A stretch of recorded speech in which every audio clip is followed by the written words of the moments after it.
Would you die for your country? Why or why not? In defense of my people. Sure. Attacking to give my people an economic advantage. No way. If there was a real enemy threatening to invade and kill or enslave my loved ones, then yes. But for oil, not happening. I second this. I third world war this. I know not what kinds of weapons will be used in double dog dares. But I know triple dog dares will be settled using rocks. Rock paper scissors evolution at its finest. I would die for my friends and family. I wouldn't die for my country. It doesn't care for me individually. I just happen to live here. Friends and family. Yeah, we care for you. Bite slip and slowly looks away. Damn bro. Right in the insecurities. I feel attacked and this wasn't even directed at me. I don't think anyone would direct something towards a frosty sphincter. My country? No. My friends and family? Which ones? Even for some of my beliefs and ideals, but the country in general? No. If my country won't die for me, why should I die for it? Fucking mooch. No, not inherently. Dying, and worse, killing, simply for your country has been the anthem of leaders sending the young and terrified to die in battle for centuries. I would, however, die for the people I love, the places I choose to make my life in, and the core ideals I consider most important for the benefit of mankind. At the very least, I'd go into battle for them. What I'd really be thinking just before I die is unknowable to me. Maybe I'd regret it all. I dunno. Dying is easy. Living is harder. Death is light as a feather. Duty, as heavy as a mountain. Tesa Malkir. Tesa Manatharan. Defensively, probably. If you are defending home and family, it makes sense. Offensively, hell no. How many offensive wars in history were justified? I die trying to kill some other guy just defending his home, so some aristocrat 1,000 kilometers away can have his moment? Technically, the Allies never needed to get involved in WW2. They just declared war after Poland. Meh. That's just a delay. They would have been attacked anyway. That's a strong no.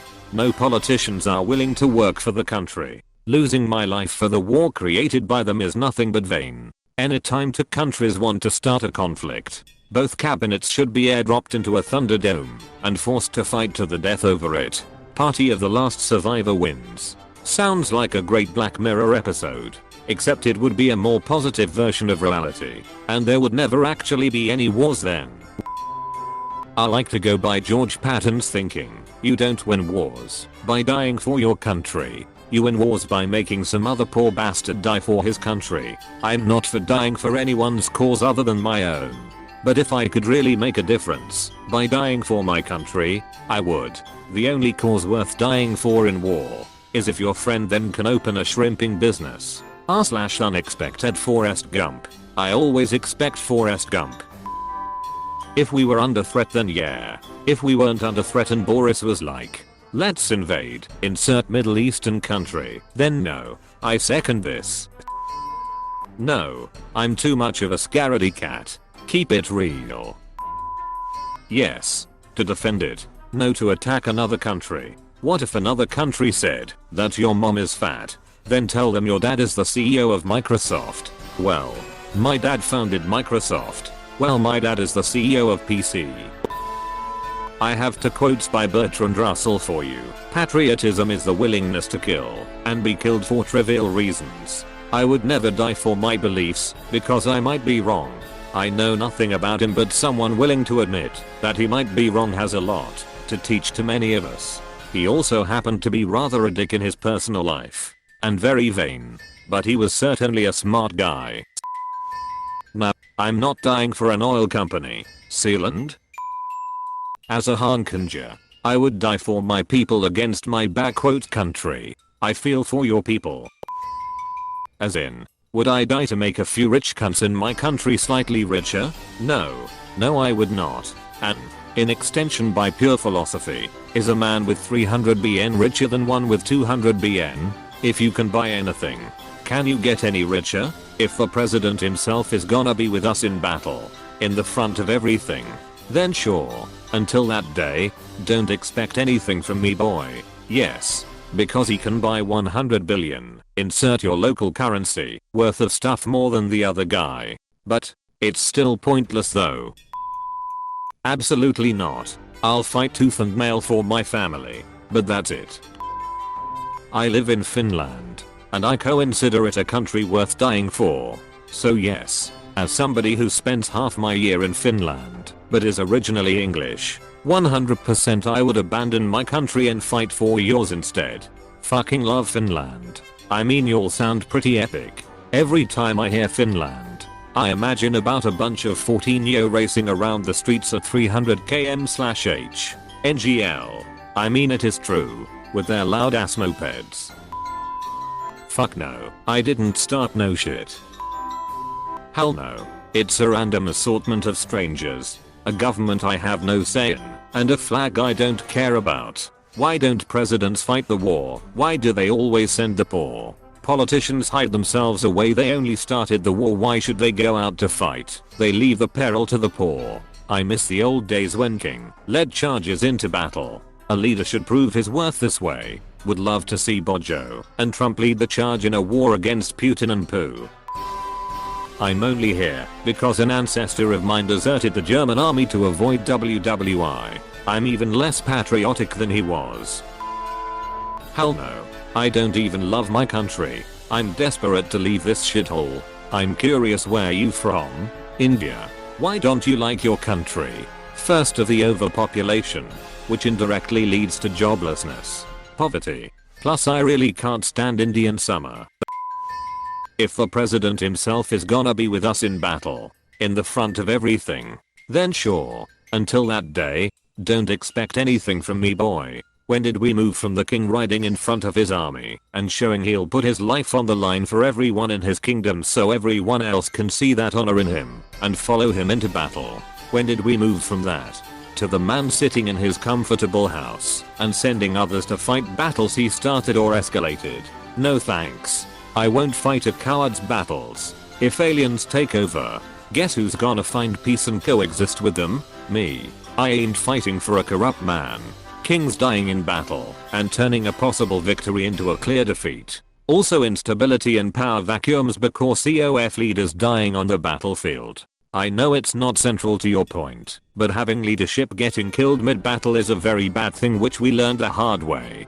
For example, in WW1, officers stopped wearing clear identifications like flashy headwear and sabers because they always would get targeted first. Yeah.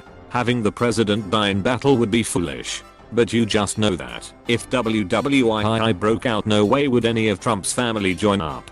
On the other hand, FDR's sons joined in WWII, and so did Teddy Roosevelt's sons.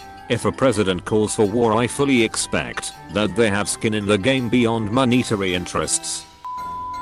Nope. I don't care about serving and protecting arbitrary lines on a map. Most don't. Most who enlist only do it for the free college, adventure, etc. No one's died protecting my country from an actual threat since WW2. All the deaths since then have been for absolutely nothing. Decades of men and women sent off to die for nothing. It's infuriating. And no one cares. I respect those who give a shit and would sign up if there was an actual threat.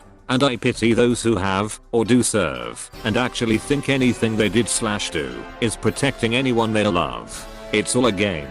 Paid for in blood. And everyone pretends it's okay to just carry on like that. Not a game I'll ever be playing. When I signed up, it was 100% ideological.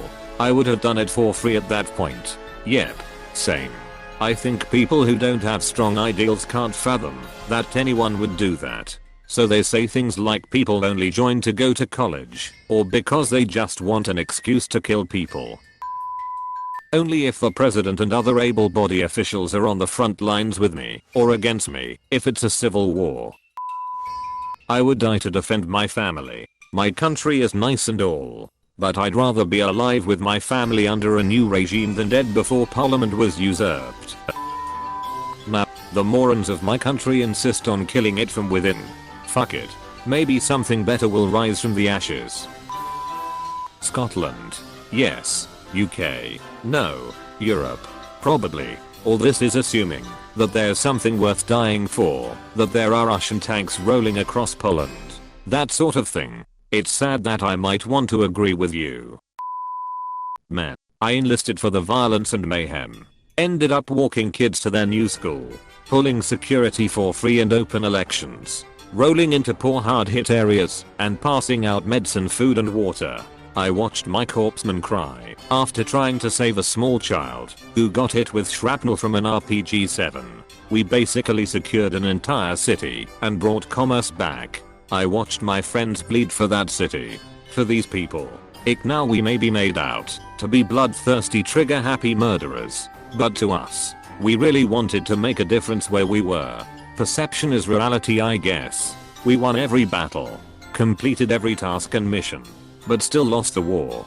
But what does that matter? The blood I shed in the sand is my story. Regardless of what influencers say, I know what I did.